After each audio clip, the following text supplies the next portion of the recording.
Hello everyone, welcome back. इस video में हम कुछ अपनी थीम में मज़ीद चेंजेस करेंगे। और सबसे पहले जो हम चेंजेस करना चाहते हैं अपनी थीम में वो ये था कि डिफ़ॉल्ट सॉर्टिंग के ऑप्शन को हमने रिमूव करना है। क्योंकि डिफ़ॉल्ट सॉर्टिंग के ऑप्शन को रिमूव करना इसलिए ज़रूरी है क्योंकि प्रोडक्ट्स बहुत ज़्यादा नहीं हैं, बहुत कम प्रोडक्ट्स हैं। तो सॉर्टिंग का ऑप्शन कस्टमर को देना आ, एक अच्छा इंप्रेशन नहीं डालेगा वेबसाइट के ऊपर। जब प्रोडक्ट ज़्यादा हो जाएंगे तो फिर हम इसको दोबारा इनेबल कर सकते हैं। प्लस जब हम प्रोडक्ट के ऊपर माउस लेके जाते हैं तो यहाँ ऑप्शन है कंपेयर और क्विक व्यू का। तो कंपेयर का ऑप्शन भी हमें नहीं चाहिए, क्योंकि कंपेयर के ऑप्शन से ये है कि जब बहुत सारे प्रोडक्ट्स होते हैं तो कस्टमर कंपेयर के ऑप्शन में उसको ऐड कर लेता है और फिर दो प्रोडक्ट्स को आपस में कंपेयर कर सकता है। लेकिन अभी हमारे इतने ज़्यादा प्रोडक्ट्स हैं नहीं। प्लस विश लिस्ट भी कस्टमर जब यूज़ करता है जब बहुत सारे प्रोडक्ट्स होते हैं। लेट सपोज़ एक वेबसाइट पे 100 प्रोडक्ट्स हैं, तो अब उसको एक प्रोडक्ट पसंद आया लेकिन अभी उसने और प्रोडक्ट भी व्यू करने हैं, तो वो क्या करेगा, वो विश लिस्ट में उसको डाल देगा। तो 100 में से लेट सपोज उसने 10 प्रोडक्ट्स विश लिस्ट में ऐड करें। अब लास्ट में वेबसाइट पे जैसे हमारे हेडर पे पहले विश लिस्ट का ऑप्शन आ रहा था, वो विश लिस्ट पे क्लिक करता, उधर सिर्फ उसको वो 10 प्रोडक्ट नज़र आते जो उसने विश लिस्ट किए होते हैं। और फिर वो उसमें से जो उसको परचेज़ करना होता उनको परचेज़ कर लेता और बाकियों को कैंसिल कर देता। लेकिन अभी हमारे पास ज़्यादा प्रोडक्ट नहीं है तो हम इस विश लिस्ट के ऑप्शन को भी रिमूव करेंगे। प्लस जो हमारा कंपेयर का प्रोडक्ट है उसको रिमूव करेंगे। अपना जो ये हमारा बैकग्राउंड्स आ रहे हैं टाइटल के, इनको सही करेंगे और चेकआउट के पेज को हम थोड़ा सा अपना एडजस्ट करेंगे। तो सबसे पहले हम डिफ़ॉल्ट सॉर्टिंग देख लेते हैं। डिफ़ॉल्ट सॉर्टिंग के ऑप्शन को रिमूव करने का मुझे थीम सेटिंग्स में कोई एज सच ऑप्शन मिला नहीं। मैंने ट्राई करा बहुत से ऑप्शंस को एडजस्ट करके। तो फिर मैंने इसका जो है जो वुडमार्ट की थीम है वहाँ मैंने उसके सपोर्ट के ऊपर चेक करा, तो वहाँ मुझे एक सॉल्यूशन मिला जो थीम मार्ट ने खुद सजेस्ट किया हुआ है। और इन्होंने कहा है कि please add this code to the theme settings custom CSS, यानी थीम सेटिंग्स में जाएं और कस्टम CSS में ये कोड लिख दें। तो हम इसको कॉपी कर लेते हैं कोड को और हम चले जाते हैं थीम सेटिंग्स में। हम थीम सेटिंग्स में आ गए और थीम सेटिंग्स में साइड में एक ऑप्शन है कस्टम CSS। इस पर मैंने क्लिक करा है तो मैं यहाँ आ गया हूँ। अब जो ये ऑलरेडी कोड लिखा है इसको हम लिखा रहने देंगे। इसके नीचे हम कोड पेस्ट कर देंगे जो हमें वहाँ से मिला है और हम इसको कर देंगे सेव ऑप्शंस। सेव ऑप्शंस करने के बाद हम अपने शॉप के पेज को रीलोड करेंगे और चेक करेंगे कि हमारा डिफ़ॉल्ट सॉर्टिंग का ऑप्शन रिमूव हुआ या नहीं हुआ। तो हमारा डिफ़ॉल्ट सॉर्टिंग का ऑप्शन रिमूव हो चुका है सक्सेसफुली और यही हम चाहते थे। अब हमें चाहिए कंपेयर और विश लिस्ट को रिमूव करना। इसके लिए हम दोबारा से अपनी प्रोडक्ट आर्काइव में चले जाएंगे और मेनली हमारा जो शॉप का ऑप्शंस है यहाँ पे हमें मिलेगा जो कंपेयर का ऑप्शन है। ये कंपेयर मिल गया हमें शॉप के ऑप्शन में, इसको मैंने डिसेबल कर दिया है। और साथ ही साथ हमें मिला है विश लिस्ट का ऑप्शन, इसको भी मैंने डिसेबल कर दिया है। क्विक व्यू, जो ये क्विक व्यू का ऑप्शन आ रहा है इससे क्या होता है, प्रोडक्ट क्विकली व्यू हो जाता है और उसकी जो शॉर्ट डिस्क्रिप्शन है उसके साथ वो शो हो जाएगा। कस्टमर प्रोडक्ट की इमेजेस देख सकता है एंड दैट्स इट। तो क्विक व्यू को हम रहने देते हैं। अब बाकी हमने अपना कंपेयर और विश लिस्ट को हमने डिसेबल कर दिया है। अब हम इसको सेव ऑप्शन कर देते हैं। सेव ऑप्शन करने के बाद हम अपने शॉप के पेज को दोबारा से रीलोड करते हैं तो हमारे पास विश लिस्ट भी ऑप्शन रिमूव हो गया और कंपेयर का ऑप्शन भी रिमूव हो चुका है। तो ये हमने दो ऑप्शंस अपने रिमूव कर दिए हैं। अब हम चल लेते हैं अपने चेकआउट के पेज के ऊपर, या पहले हम ये करते हैं कि इस शॉप के पेज के जो ऊपर जो इमेज आ रही है इसको हम रिमूव करते हैं। तो इसके अंदर हम देख लेते हैं ये इमेज कहाँ से आ रही है। इसमें हम पेज टाइटल में जाते हैं। पेज टाइटल के बैकग्राउंड्स में यहाँ से इमेज आ रही है, ठीक है। और पेज टाइटल के अंदर आपके पास तीन ऑप्शंस हैं। एक है आप उसको सेंटर्ड कर दें, एक साइड लाइन कर दें और जो है एक डिसेबल भी कर सकते हैं, कम्प्लीटली पेज टाइटल ख़त्म कर दें और इसका साइज़ लार्ज कर दें, स्मॉल कर दें। तो हम इसको स्मॉल कर देते हैं और इसका जो बैकग्राउंड है इमेज उसको रिमूव कर देते हैं। और इमेजेस अभी हम अब कलर सेटिंग्स अभी हम नहीं कर रहे, अभी हम सिर्फ इमेज को रिमूव करके सेव कर रहे हैं और पेज टाइटल को हमने स्मॉल कर दिया है। अब अगर मैं अपना शॉप का पेज रीलोड करूँगा तो अब ये मेरा पेज टाइटल का सेक्शन छोटा हो गया है और मेरा पेज और बेहतर नज़र आना शुरू हो गया है। ठीक है जी। अब मैं ऐड टू कार्ट कर लेता हूँ और मैं व्यू कार्ट के ऑप्शन में भी जाके चेक करता हूँ कि मेरा व्यू कार्ट कैसे नज़र आता है।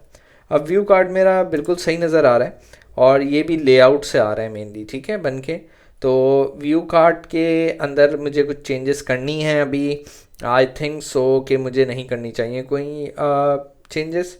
तो यहाँ पे तमाम चीज़ें ओके हैं। इसके जो लेआउट की चेंजेस हैं इसको हम बाद में इंशाल्लाह ताला चेक कर लेंगे, ठीक है जी। तो ये हो गया और इसके बाद हम चले जाते हैं चेकआउट के पेज पे। अब चेकआउट का पेज ना बहुत वेबसाइट से आउट लग रहा है, यानी हेडर बिल्कुल चेंज हो गया है और पेज इस तरीके का भी जो लेआउट है वो हमारे पास नहीं चल रहा चेकआउट में। तो चेकआउट में हम क्या करते हैं, ये इंटरनेशनली चल रहे हैं क्योंकि थीम इंटरनेशनल स्टैंडर्ड पे बनती है, तो वहाँ इस तरह के लेआउट्स अभी एक्सेप्टेबल हैं और ये वर्क कर रहे हैं, लेकिन हमारे पास नहीं कर रहे। तो हम क्या करते हैं, इसको हम चेंज करते हैं और हम चले जाते हैं अपने लेआउट्स के अंदर। लेआउट्स में जाने के बाद जो चेकआउट का टैब है उस पर मैंने क्लिक किया है, तो चेकआउट के सिर्फ दो लेआउट्स बने हुए हैं। मैं एक काम करता हूँ, मैं दोनों को डिसेबल कर देता हूँ फॉर द टाइम बीइंग और चेक करता हूँ कि क्या चेंजेस आ रही हैं मेरे चेकआउट के पेज पे। तो चेकआउट के पेज पे मेरी जो चेंजेस आई हैं वो लेआउट चेंज हो गया है। एक साइड पे तमाम बिलिंग डिटेल्स आ गई हैं और एक साइड पे प्रोडक्ट और उसकी कैश ऑन डिलीवरी का ऑप्शन और प्लेस ऑर्डर, ये बेहतर लेआउट है।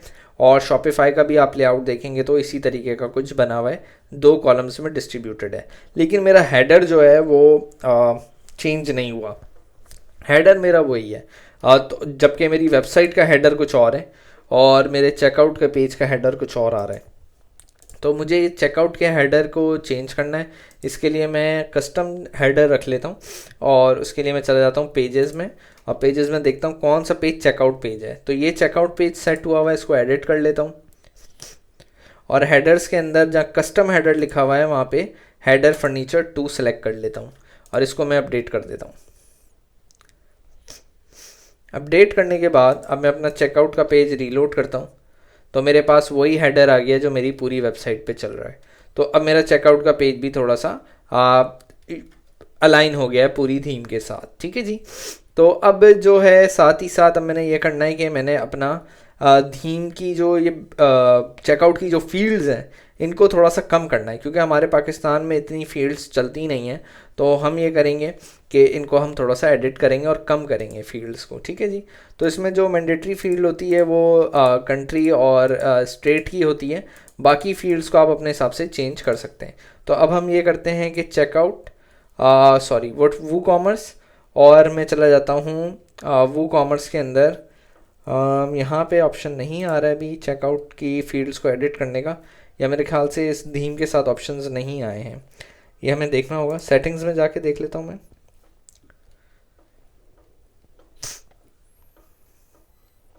मुझे लग रहा है इस थीम के साथ जो है चेकआउट की फील्ड्स को एडिट करने का ऑप्शन नहीं आया है, वरना अभी जो वो कॉमर्स के जो दूसरे लेआउट आ रहे हैं इस थीम के, उसके अंदर चेकआउट की फील्ड्स एडिट करने का ऑप्शंस हैं।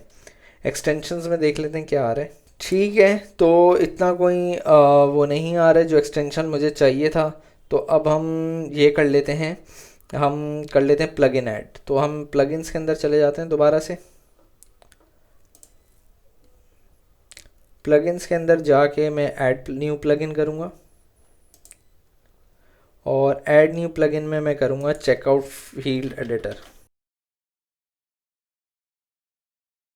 देख लेते हैं चेकआउट पे क्या सर्च करता है पहले। तो ये आ गया checkout field editor, checkout manager for WooCommerce by ThemeHigh, ये मुझे चाहिए मेनली। और एक और भी है checkout manager for WooCommerce is the best plugin checkout manager. तो ये दोनों बेहतर हैं, लेकिन अभी सबसे ज़्यादा जो इंस्टॉल हुआ हुआ है वो ये हुआ हुआ है, तो हम इसको इंस्टॉल कर लेते हैं। अगर हम यहाँ देखेंगे इसके रिव्यूज़ भी ज़्यादा हैं और इसकी इंस्टॉलेशंस भी इससे ज़्यादा हैं।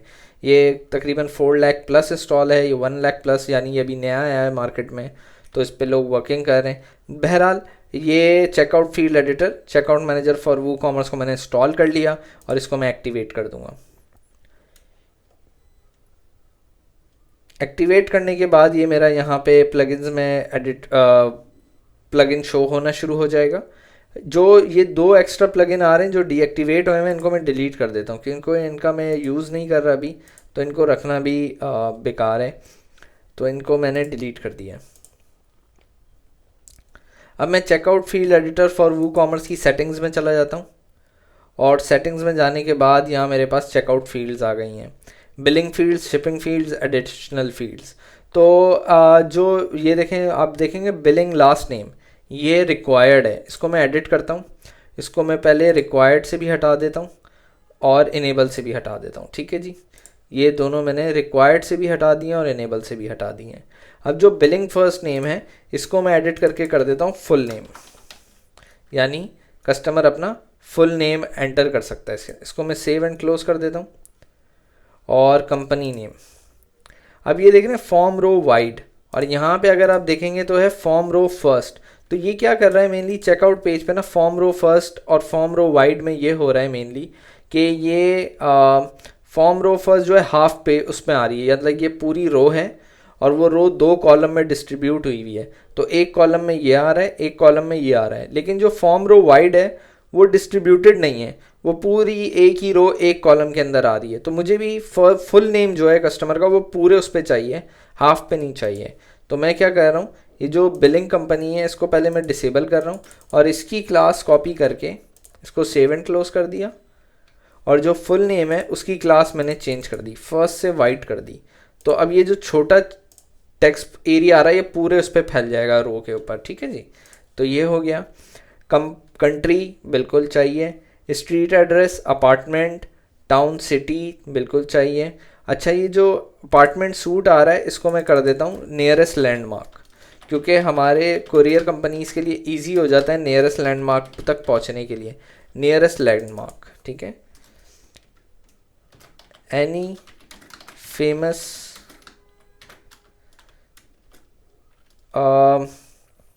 फेमस लोकेशन, फेमस स्पॉट कर देते हैं, famous spot near your house, यानी इसके घर के करीब जो नियरेस्ट लैंडमार्क है और उसको हम रिक्वायर्ड भी कर देते हैं कि कस्टमर लाजमी डाले नियरेस्ट लैंडमार्क। जो स्ट्रीट एड्रेस है इसको मैं कर देता हूँ कंप्लीट एड्रेस, यहाँ पे आपने अपना कंप्लीट एड्रेस करना है, house number, street number, area, ठीक है। तो इसमें आपने हाउस नंबर डालना है, अपना स्ट्रीट नंबर एंटर करना है और and area, area name and area name, ठीक है जी। इसको भी मैंने सेव एंड क्लोज कर दिया और कंप्लीट मैंने लिख दिया, इसमें मुझे लिखना चाहिए था कंप्लीट एड्रेस, ठीक है जी। Save and close. Nearest landmark town, city, state Sindh है, और सिटी कौन सी, इसको हम स्टेट हटा के प्रोविंस कर देते हैं क्योंकि हमारे यहाँ पे स्टेट नहीं होता, प्रोविंस होता है, तो हम इसको प्रोविंस कर देते हैं। ये हमने प्रोविंस कर दिया है।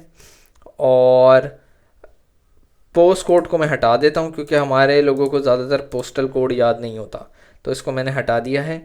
फ़ोन और ईमेल, ईमेल भी मैं हटा देता हूँ क्योंकि बहुत से लोगों के पास हमारे यहाँ पे ईमेल नहीं होती, तो ईमेल अगर किसी ने डालनी होगी तो वो अकाउंट बना के ईमेल एंटर कर देगा। ये मैंने सेव चेंजेस कर दिए बिलिंग फील्ड पे। और अब मैं चेकआउट पेज पे रीलोड करके देख लेता हूँ मेरा चेकआउट पेज कैसा दिख रहा है। तो मेरे चेकआउट पेज पे फुल नेम आ गया कस्टमर का, उसका कंप्लीट एड्रेस, नियरेस्ट लैंडमार्क, उसकी सिटी, प्रोविंस और फ़ोन नंबर, दैट्स इट। ये मेरी चेकआउट फील्ड्स हैं। तो इससे मुझे तमाम डिटेल्स कस्टमर की मिल जाएंगी, उसका फ़ोन नंबर भी मिल जाएगा जिस पे मैं उससे कांटेक्ट कर सकता हूँ, उसकी city, nearest landmark, complete address courier के लिए मिल जाएगा, उसका फुल नेम। तो हमने फील्ड्स को कम कर दिया और ताकि कस्टमर इजीली जो है अपना शिपिंग तमाम एड्रेस यहाँ पे डाल सके, ठीक है। तो ये हो गया हमारा चेकआउट की पेज की चेंजेस। तो इस दैट्स इट। अगर शिपिंग फील्ड्स भी आपने चेंज करनी है तो आप कर सकते हैं, लेकिन अभी शिपिंग के लिए ये होता है कि कस्टमर ने लेट सपोज ऑर्डर आपने प्लेस करा है लेकिन आप उसको शिप कहीं और करना चाहते हैं, तो शिपिंग की फील्ड्स को अभी हम वैसे ही रहने देते हैं। हमसे बहुत से लोग यूज़ भी नहीं करते ship to a different address. Billing address ज़्यादातर जो कस्टमर ऑर्डर कर रहा होता है वही अपने पास डिलीवर कर रहा होता है पाकिस्तान में। बाहर ममालिक में ऐसे बहुत होता है कि ऑर्डर कोई करता है, डिलीवर किसी को होता है। तो अब लेकिन उसमें फिर ऑनलाइन पेमेंट होती है। अभी हमारे पास ऑनलाइन पेमेंट भी नहीं है, तो इसलिए अगर कोई इस सिनेरियो में भी आपके पास बिलिंग डिटेल्स अलग आ रही हों और शिपिंग डिटेल्स अलग आ रही हों वू कॉमर्स के बैकएंड के अंदर, जब अभी हम इनवॉइस बनाना सीखेंगे तो इनवॉइस बनाते हुए अगर बिलिंग डिटेल और शिपिंग डिटेल अलग अलग हो तो फिर आप उस कस्टमर को कॉल करें और उसको बोलें कि भाई हमें ऑनलाइन पेमेंट आप कर दें, पहले ट्रांसफ़र बैंक में, फिर हम आपके डिफरेंट शिपिंग एड्रेस पे शिप करेंगे। क्या पता वो जो है कस्टमर जिसको वो शिप कर रहा है वो पैसे ही ना देना चाहे और ऑर्डर रिटर्न हो जाए। तो ये लाजमी है आपको चेक करना, ठीक है जी। तो सो फार सो गुड। अभी हमारे इस वीडियो तक हम इतनी चेंजेस की हैं, मज़ीद चेंजेस हम अपनी नेक्स्ट वीडियो में करते हैं। Thank you for watching.